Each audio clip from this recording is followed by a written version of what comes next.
आगे बढ़ेंगे। Delhi blast case की पैरवी करेंगे माधव खुराना। केंद्र ने माधव खुराना को स्पेशल पब्लिक प्रोसिक्यूटर बनाया है। अब गृह मंत्रालय ने नियुक्ति का नोटिफिकेशन जारी किया है। नियुक्ति मुकदमे के पूरा होने तक प्रभावी रहेंगे। दिल्ली धमाके में 15 लोगों की मौत हो गई थी और इसी को लेकर अब गुनहगारों को सजा दिलाई जाएगी और इसी के लिए माधव खुराना को सरकार ने बड़ी जिम्मेदारी सौंपी है। केंद्र ने माधव खुराना को स्पेशल प्रोसिक्यूटर बनाया है। गृह मंत्रालय ने नियुक्ति का नोटिफिकेशन जारी किया है। 15 लोगों की दिल्ली धमाके में मौत हो गई थी।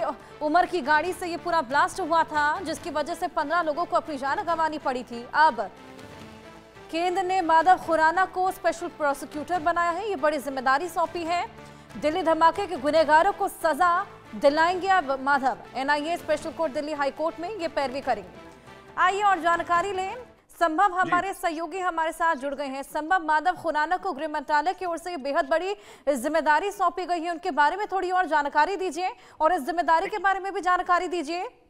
देखिए, केंद्रीय गृह मंत्रालय एक तरह से केंद्र सरकार ने एनआईए नेशनल इन्वेस्टिगेशन एजेंसी का जो एक्ट है 2008 का, उसके सेक्शन 15 की पावर्स के साथ और उसके साथ बीएनएसएस भारतीय नागरिक सुरक्षा संहिता 2023 की पावर्स को इस्तेमाल करते हुए स्पेशल पब्लिक प्रोसिक्यूटर, जिसे एसपीपी कहा जाता है, वो उनकी उसके रूप में माधव खुराना जो वरिष्ठ अधिवक्ता है उनकी नियुक्ति की है। और ये पूरा जो मामला है दिल्ली ब्लास्ट केस, इसमें एनआईए का पक्ष ना सिर्फ लोअर कोर्ट जहां पे यानी कि पटियाला हाउस कोर्ट जहां पर ये मामला चल रहा है वहां रखेंगे, बल्कि अगर ये मामला दिल्ली हाई कोर्ट जाता है तो वहां पर भी माधव खुराना ही के एक तरह से नेशनल इन्वेस्टिगेशन एजेंसी एनआईए का पक्ष रखेंगे।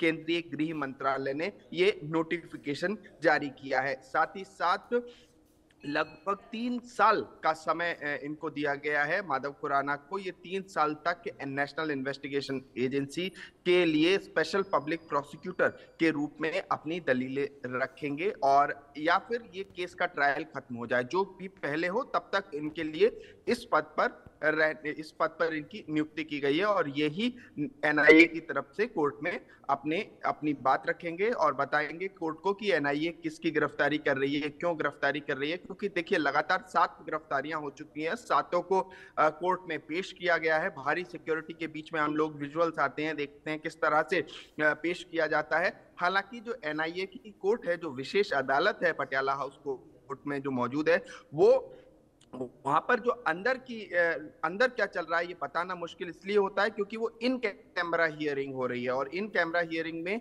लाइव रिपोर्टाज जो हम लोग कोर्ट के अंदर से करते हैं वो मुश्किल होता है। तो ऐसे में ये अंदर की कोर्ट की खबरें निकालना कठिन होता है। तो अब ये एक तरह से आसान होगा कि हम पूछ सकते हैं special public prosecutor Madhav Khurana से कि कोर्ट में क्या हुआ, और वो बता सकते हैं। ये वरिष्ठ अधिवक्ता हैं, पुराने वकील हैं और अब नेशनल इन्वेस्टिगेशन एजेंसी एनआईए के वकील हैं। आमतौर पे देखा जाता है कि केंद्र सरकार ये स्पेशल पब्लिक प्रोसिक्यूटर नियुक्त करती है। जैसे कि एक तरह से दिल्ली दंगा मामला जो कोर्ट में चल रहा है, कड़कड़डूमा कोर्ट में चल रहा है, उसके बाद हाई कोर्ट में भी वो केस आया, तो वहां पर भी जो स्पेशल पब्लिक प्रोसिक्यूटर केंद्र ने नियुक्त किए थे वही अपनी दलीलें रख रहे हैं। तो जो ये महत्वपूर्ण केस होते हैं, इंपॉर्टेंट केसेस होते हैं, उसमें स्पेशल पब्लिक प्रोसिक्यूटर नियुक्त किया जाता है। और यहाँ पर चूंकि ये राष्ट्रीय सुरक्षा से जुड़ा हुआ मामला है, बिल्कुल संभव अब ये बड़ी जिम्मेदारी यहाँ पर सौंपी गई है माधव को और उसी के बीच में अब जो गुनहगार हैं उनको सजा मिलती हुई नजर आएगी। आप नजर बनाए रखिएगा। फिलहाल बहुत शुक्रिया। खबरों में आगे बढ़े।